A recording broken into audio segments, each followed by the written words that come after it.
Hey guys, welcome back to Tower of God New World. In today's video, I want to cover something that I saw a ton in the comments in one of my previous videos where I talked about all the way to get gems and summons in the game. And that is a lot of people asking, is it worth it to actually summon with your gems on the normal banner, or do you wait for new banners and stuff like that?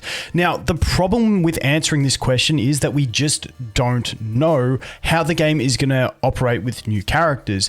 When I look at this game, it's like basically borrowed, we'll call it, a lot of systems out of game like AFK Arena, which in that game, when a new character comes out, there is no banner. They just get thrown into the standard banner, in which case saving normal pools would be viable. However, when we look at Netmarble games in the past, with things like Seven Deadly Sins, they are big fans of banners. So maybe we do end up having banners, and then maybe your normal summons aren't available, so all you can use is gems. We just don't know how they're going to implement new characters, whether they're going to do banners, whether they're not, what currencies you can use. Maybe you can use standard pools on the banner. So we really don't know. So you basically just got to gauge what you think and go with whatever you're comfortable with. I can't tell you what the right answer is because we literally just don't know. But we do know that there are other characters in the game files that look pretty cracked, which I would love to get my hands on personally. If we jump over here, now I suck at saying this chick's name. I have watched the anime and heard them say it, but I can't remember how it was done. But, I mean, she looks like an absolute savage. Now, on this, she's listed as an SSR when you fight against her. So I got these screenshots because you fight against her in the campaign and stuff. And when you fight against an enemy, if you go into, like, the preview, like the replay, you can long press them and you can actually check out their skills, so we can get a look at some of these new characters that I would assume would be implemented into the game like this, because all other enemies that you fight are characters from the game. But we'll actually jump in and take a look at her skills a bit more after this. But I want to talk about the topic at hand, which is should you shave? I need a shave, that's for sure. But should you save? For me personally, you've got four options. One, you can burn all of your summons. Two, you can save everything and not pull anything. Just keep in mind, burning summons is going to help you progress, because if you burn your summons, it will get you the currency that you need to limit break these slots, and it will also give you achievements, which give you more experience to level up faster. Plus, it'll give you characters, which is going to help your progression. So you got to choose whether you're happy to stop your progression to do that. So you got to save everything and progress slow, pull everything, progress a bit quicker, or you can do what I'm doing on this account. Now, this is my soft launch account because I'm still re-rolling, guys. It's like 3 days in and I'm still re-rolling for a global account. Don't judge me. But on this account, I wasn't sure if I was going to play it, so I did some more pulls. Luckily, I did, because I pulled this chick here, which is fantastic. The Dada Mashity. I suck at some of these names. I really do apologize. But she's an absolute savage. I was wrapped. I just pulled a random 10 pull. I actually pulled a bunch of random 10 pulls because I wasn't sure if I was going to play the account. But now what I'm doing, and what I would do on other accounts that I play personally, is I would get to my first 200 pity and then save. That gives me a nice balanced account where I feel like I've progressed enough, but then I could also save summons. So if I had have done that, I would have had another 90 summons worth of income saved up. Now, by doing this, I just feel like it's a nice balanced state. Now, I am getting to here and saving everything, including normal tickets, in case they do that system of just putting the new character on the normal banner. And this just comes down to how you want to play it. Another idea that I've heard some people say is that they're saving all of their gems and only using the tickets they get, assuming that if we get a banner, it's going to have banner tickets and you're going to be able to buy them with gems. So those are your sort of options. Save everything, pull everything. I think pulling to 200 and then saving is a nice balanced option, or you can just use your tickets and save all of your gems. But unfortunately, we just don't know. I just wanted to make a video talking about this because, like I said, in my last video, there was a lot of comments about it. But I've been to the Discord, I've asked the moderators, I've tried to find out. They haven't announced anything yet, so we unfortunately don't know. But those are your options.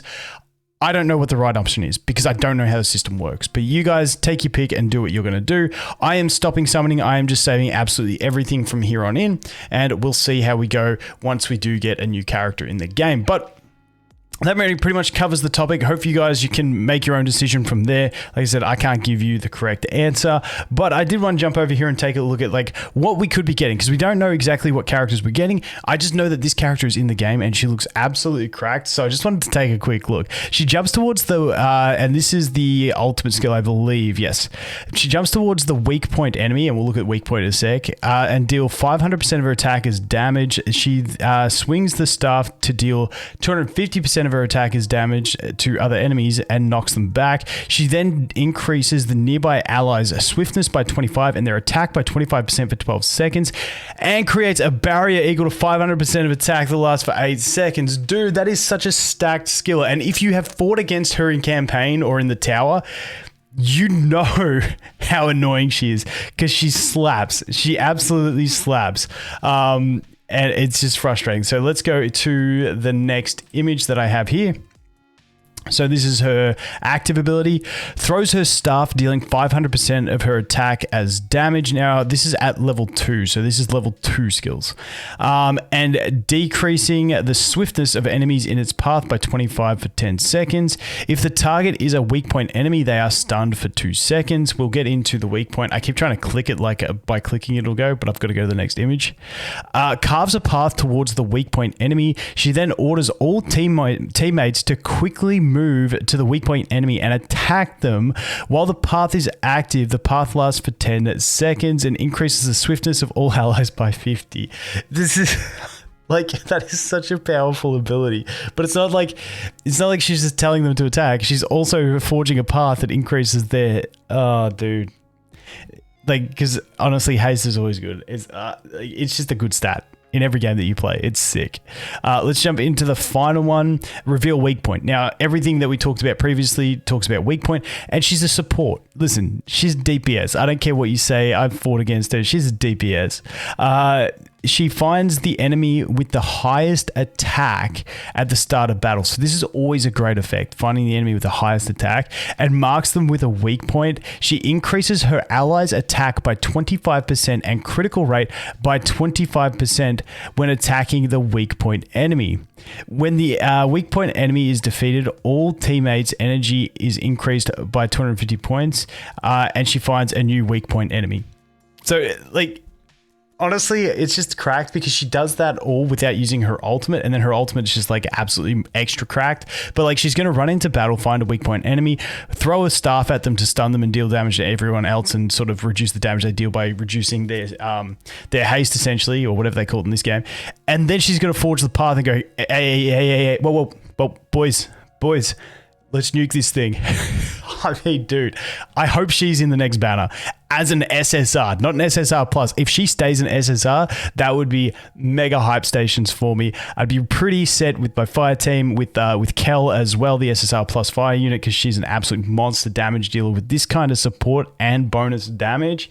It'd be absolutely savage. But I just thought I'd show you that because that was a cool thing. If you find characters that you don't know that you haven't seen in the roster that you can get, but you fight against them, you can check their skills, which I think is a really nice touch. I don't know if they intended for it, but we've also got loading screens of her in the game and stuff like that. So I'd imagine she's got to be coming pretty soon. We also have a loading screen of Bomb, but in his older form. So I'm assuming that's going to be another one, but I haven't fought against it yet to know exactly. But once again, guys, that's my rundown on should you save. I just don't know. Those are your options. That's the scenario. We just don't know what's happening. As soon as we find out what's happening with the banners, I will make a video, let you guys know, let you know what I'm doing, your options and stuff like that. But at the moment, we just don't have enough info, essentially. But as always, guys, thanks for watching. Hope you have an awesome day, and I look forward to seeing the next one. Cheers.